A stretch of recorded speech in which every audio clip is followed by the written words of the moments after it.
Welcome to Reformed and Real, where we take a journey with our people who have gotten out of prison and we talk about how the community really feels. My name is Mario Hernandez. I'm one of the afflicted people that got released to the community, and we're here to try and figure out how this looks. And I'm Wayne Burt, curious onlooker who wants to know about our prison system, get to know the stories beyond the stigma of incarceration, and because, like Mario, I believe all stories count. Dang it, they actually do. They count. They count big time. Gotta keep saying it. Yeah. It's not as though we keep saying it to keep believing it. We just already believed it, right? Yeah. Welcome back. Thank you. It's been a long week. Has it? Yeah. Yeah? It has. Yeah, Felt like more than 7 days? It felt like 10. Yeah. You know, I've been burning the midnight oil myself, so I get it. Yeah. We ended a fun drive last week, and you need recovery. Oh, yeah. Sometimes you get it, sometimes you don't. Got to live the fun drive. Yeah. All right. Well, we have a special guest here today, and I'm going to go ahead and let you introduce yourself. Well, thanks for having me. It's, I'm passionate about telling people my story. I'm Kelsey Korvela. I'm from Boise. I'm from the Treasure Valley, and, just trying to walk out every day in my new life. Awesome. Nice. So you had an old life before the new life. I had an old life, long dead.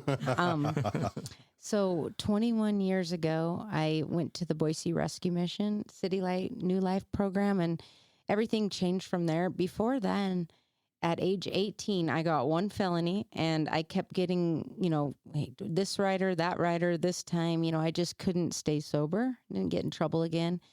And, fast forward to today, I am no longer a felon. I've had my record expunged. I get to go into the prisons once a month and just tell the people, how to find freedom and partner with them. So it's a blessing. Yeah, that's great. So this is the second person we've heard of getting their record expunged. Yeah, that's number 2 on this show. Yep. Which is really great. Praise God.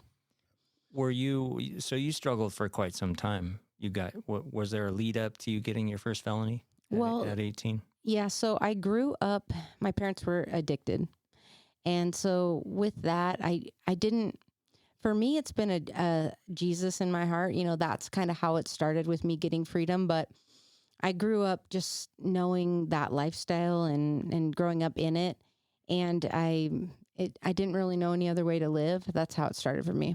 So your parents, they were obviously the influencers, right? You say? Well, more they were living that lifestyle, and so there wasn't any supervision. And then I feel like for me there was this, they loved that more than me. And what is it all about? Is it that great? Mm-hmm. There was that for me, and I do hear that. So I'm the intake coordinator for women at Boise Rescue Mission Ministries, and I hear that from other young people that I serve, that for them, there was this, they love this more than me. I want to learn about it. And I do remember that feeling.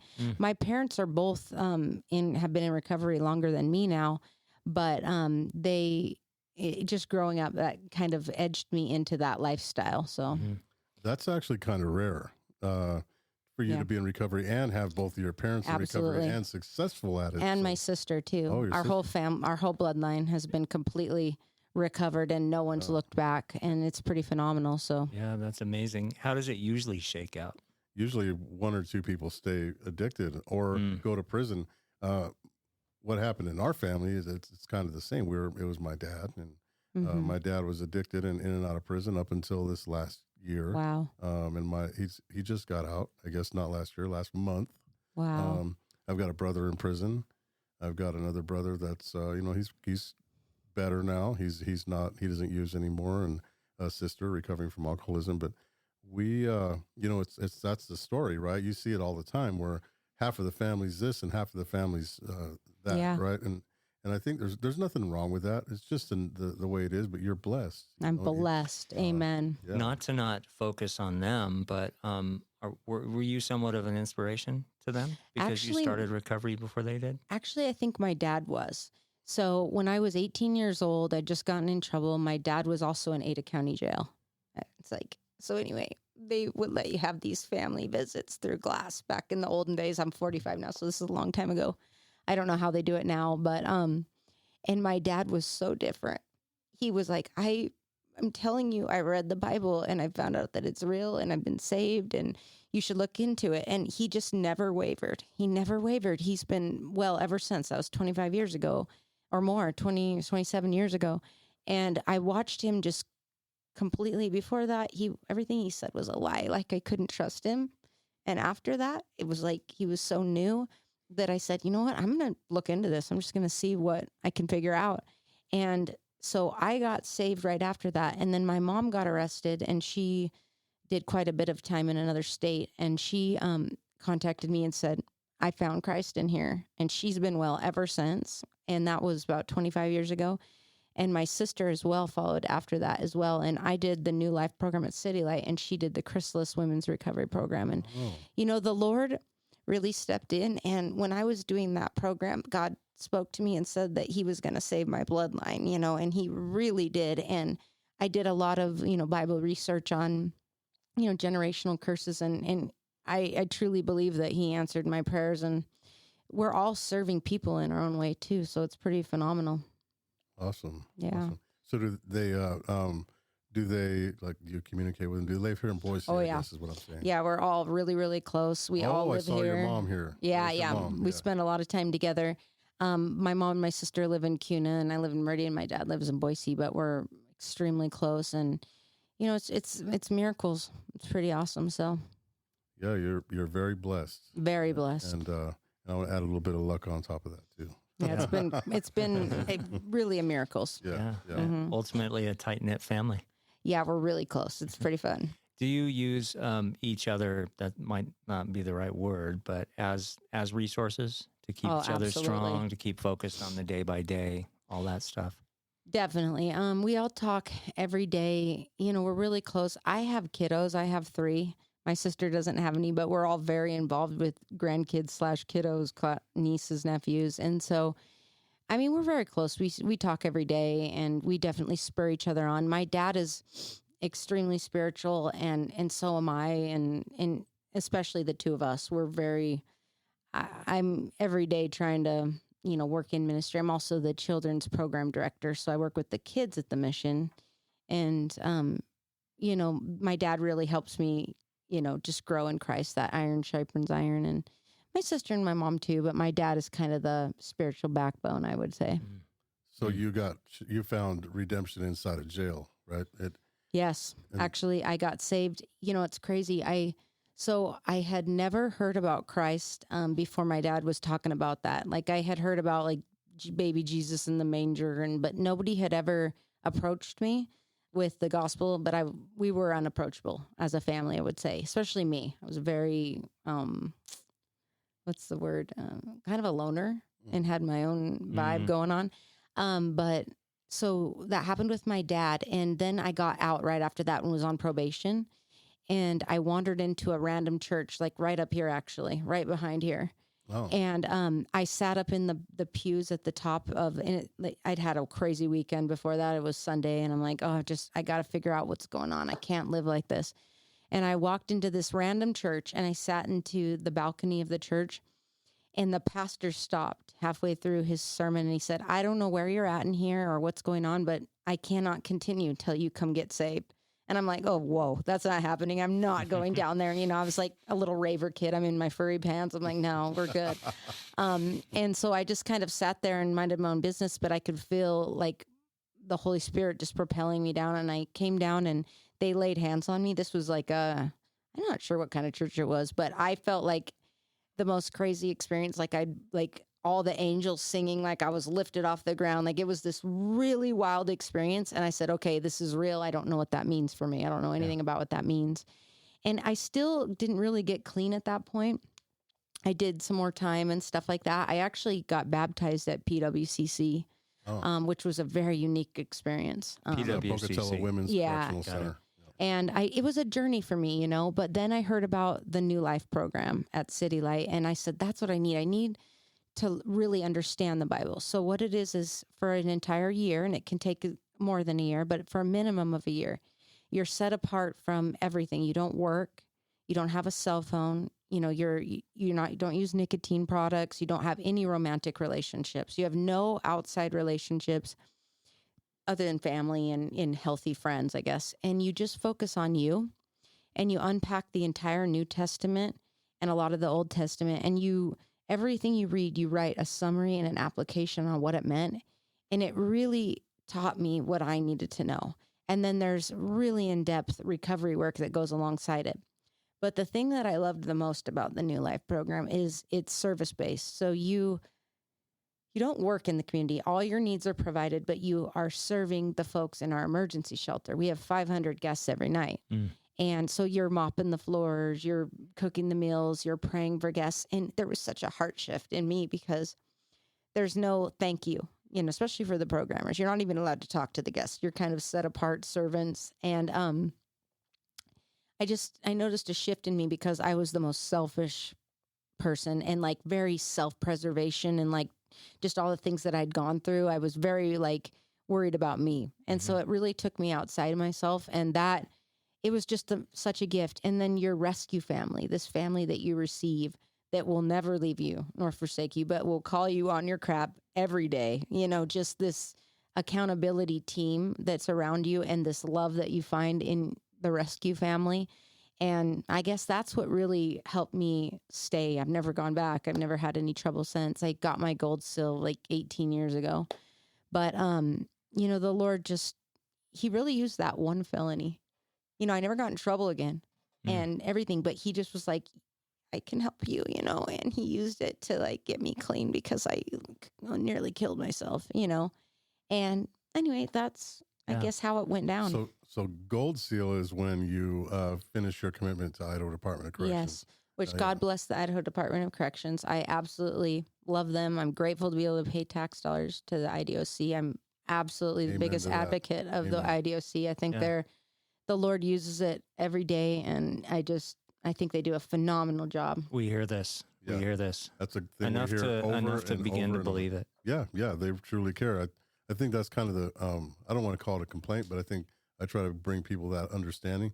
Idaho Department of Corrections is the pool where they put people when they run them through the justice system.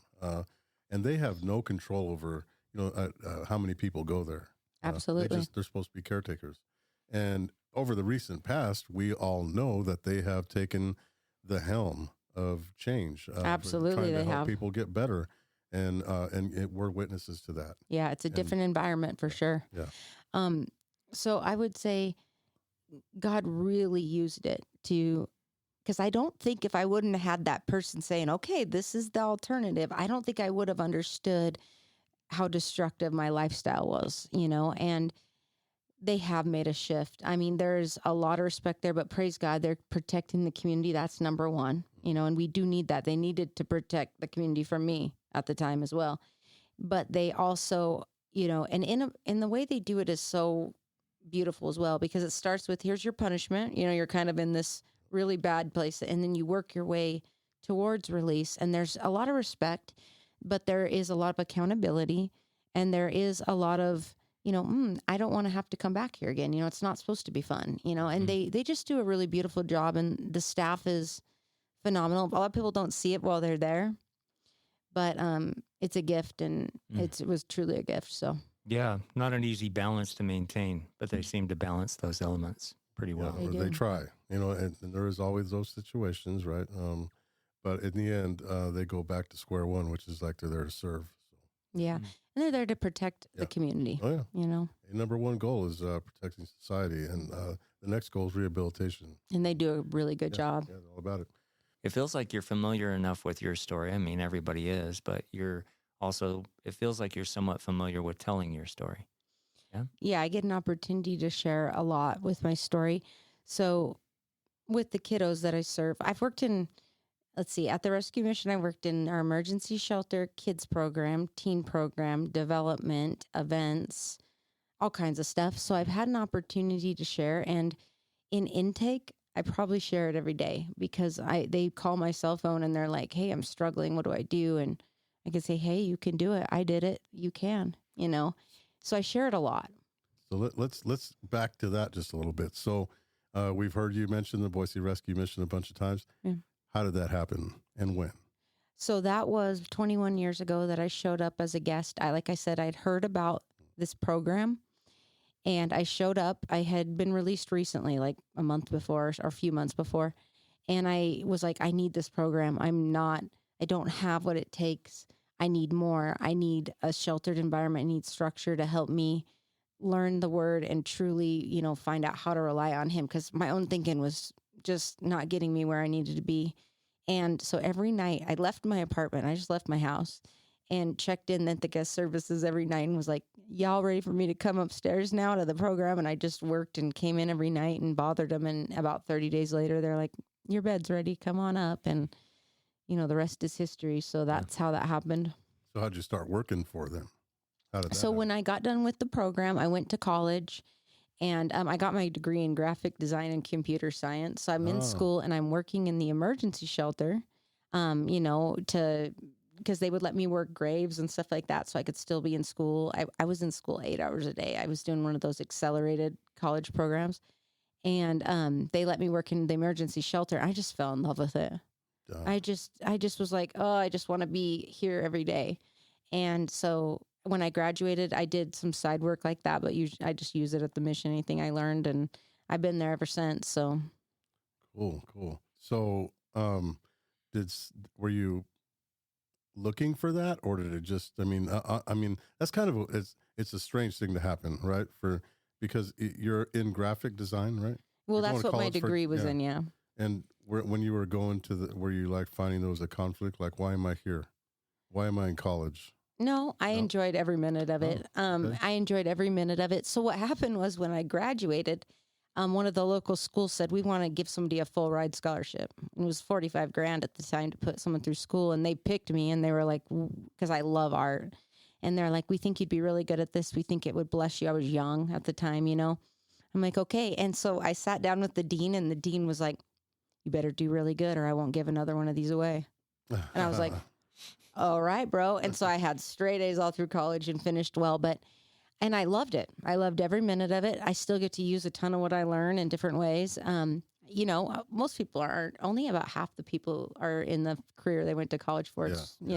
But I loved every minute of it. It was really fun. But I did a lot of my projects on the rescue mission, right? Like posters for the mission, Sure. like my story, like whatever, all the things. And I just love it.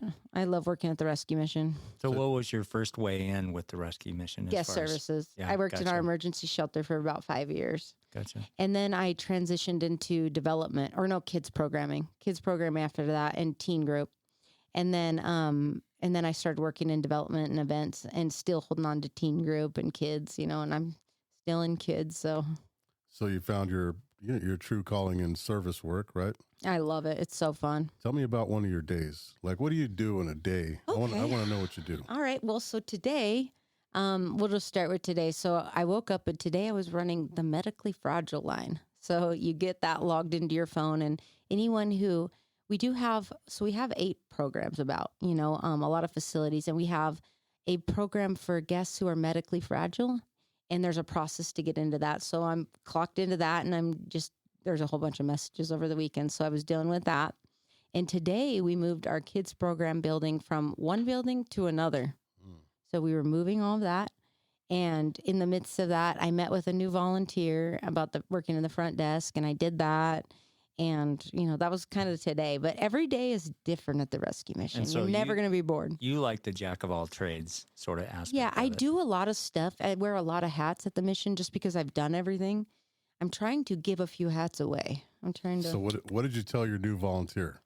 I just told her how much fun she's going to have. She's going to be at the front desk. It's like one day a week from 12 to 2 or something. Mm-hmm. She's going to love it. So the front desk person is really special because if she's not there, one of our programmers is there. Okay. So what that means is because she's there, they get to work on their path work. They get to dig into their trauma. They get to dig into the word. They get to, spend time really healing. Right. And so they also get an opportunity to mentor because said programmers are right there. It's a unique volunteer opportunity. She's going to have a ton of fun and she's a really good fit for it. Sweet. Yeah, that's great. What draws volunteers to that particular place? So we have thousands of volunteers every year. So you can kind of volunteer in any way. Let's say you're good at building stuff and, we need a lot of things in our new kids program building and you want to help put together a garden or build cabinets. Maybe you want to work at the front desk. A lot of people sort at the warehouse, which I know y'all know a lot about we around know here.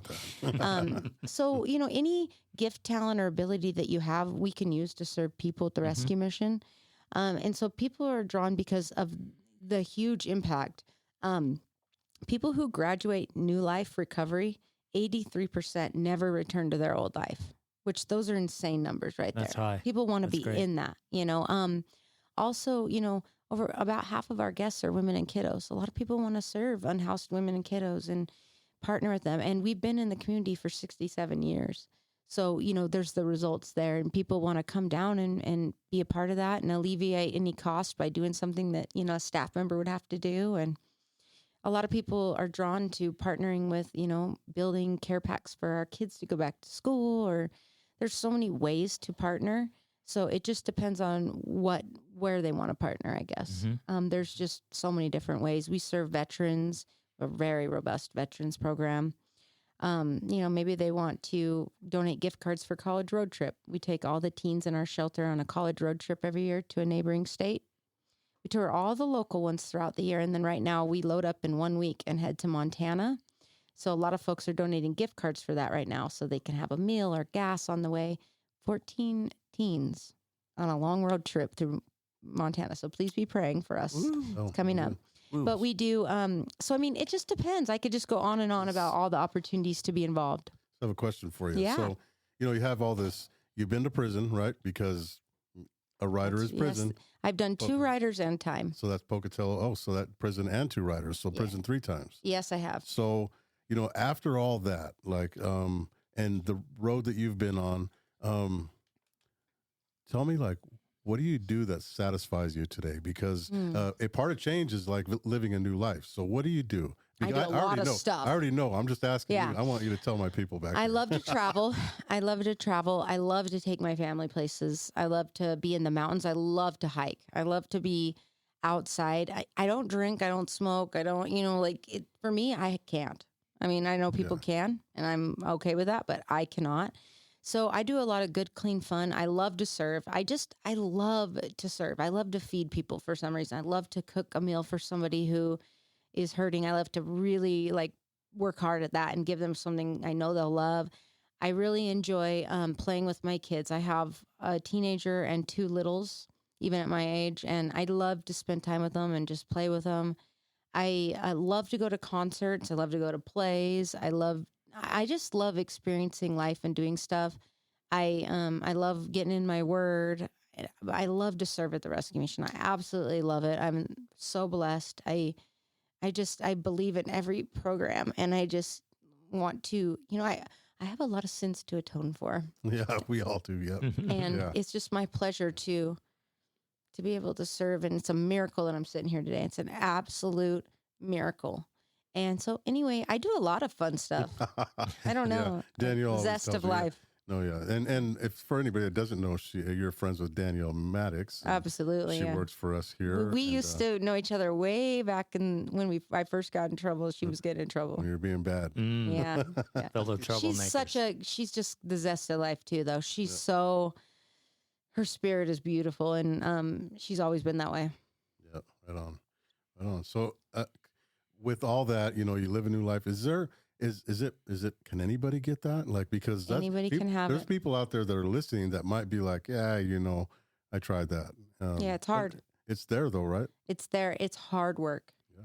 I will say there's nothing easy about it. But I will say this, when I lay awake, right, future tripping or worrying about my teenager or whatever I'm doing, or about a guest that just breaks your heart, I truly do believe that God takes that burden from me. I can tell him, I do not have to live in fear. I do not have to do this alone. It is too big for me. It is too hard. It is too hard. But with him, I can do it. And, he meets me there. I'll catch myself future tripping in the night. About one of my guests, we have a crisis pregnancy program that I do intake for. And some of it is so hard to hear. It's just so hard. And, you'll lay awake and this doesn't have to be my burden. He's walked alongside me. For me to be able to finish that program, it's a hard program. I mean, we're going to look at everything, every behavior that didn't serve God. It's it is so hard, y'all. But but I didn't have to do it alone. And he was my strength. When I wanted to leave, you know, he was my strength so that I finished well. And, you know, you can finish well too. And if you need help, reach out to call City Light. They'll give you my cell phone number. I will walk you through the process. It's all here. It is the hardest thing you'll ever do, but the New Life program is the grandest adventure you'll ever go on.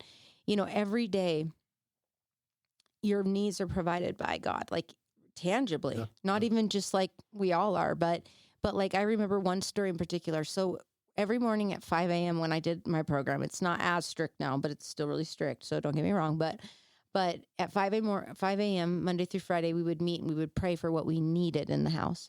And I remember one time we didn't have any cereal or milk for the kids. So we just started, I mean, we had other stuff. We're like, it'll be fine, but let's pray. So we started praying, and I was like praying for cereal and milk. And I was like, God, I've really wanted some Fruity Pebbles and some Cinnamon Toast Crunch. I mean, I'm like a young kid at this. I'm like just in my early 20s. And I'm like, you know, if you could swing it, that'd be cool. And right then somebody rang the doorbell and they had cereal and it was Cinnamon Toast Crunch and Fruity Pebbles. And even to this day, they'll be like, Kelsey, I need you to pray about something. I'm like, you got the direct line too. But because they all witnessed that really weird prayer be answered, they were like, girl, get over here. I need some prayer. But the code word is Fruity Pebbles. Yeah, the code word is always Fruity Pebbles, by the way. But you know, I just have so many great times that he showed up for me, like just to prove how real he is, so that I don't have to ever doubt. You know, kind of like when I got saved in that really weird way that none of the teens that I work with, I always say, gosh, I wish they would get saved in that way where I could never deny it, you know? And, you know, he just did so many things for me so that I can be confident in his faithfulness. Well, good. Well said. Well said. Well, you know, we've had a pretty good conversation. I appreciate you coming here. I do have one more question. Do you have anything that you want to, you know, one last burning desire you want to tell people out there? There's people out there that are listening that are addicts still in addiction, families of addicts, people in prison, families of people in prison. Like, what's important?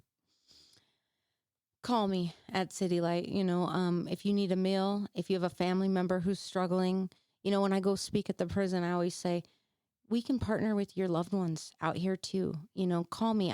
If I know where the resources are if they aren't with us, but we have what you need. You know, I'd love to partner with you and help you find that next step to your freedom or your family members. All right. Kelsey, well said. And you guys heard it from her. We really appreciate you here.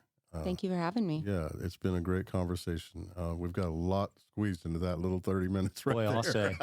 Yeah. I talk a little bit faster than I should. I apologize. No, it's awesome. I love it. They'll have to slow it down to actually hear what I said. Great, dense 30 minutes. Yeah, a good 30 minutes. We got a lot of it. And all right, Wayne. Another one in the books. Yeah, another one in the books. Thanks for having me. You're Kelsey, welcome. thanks for coming in. Very nice to meet you. Appreciate it. Yep. And we'll be back next week, huh? Yep, next week. Have a good week.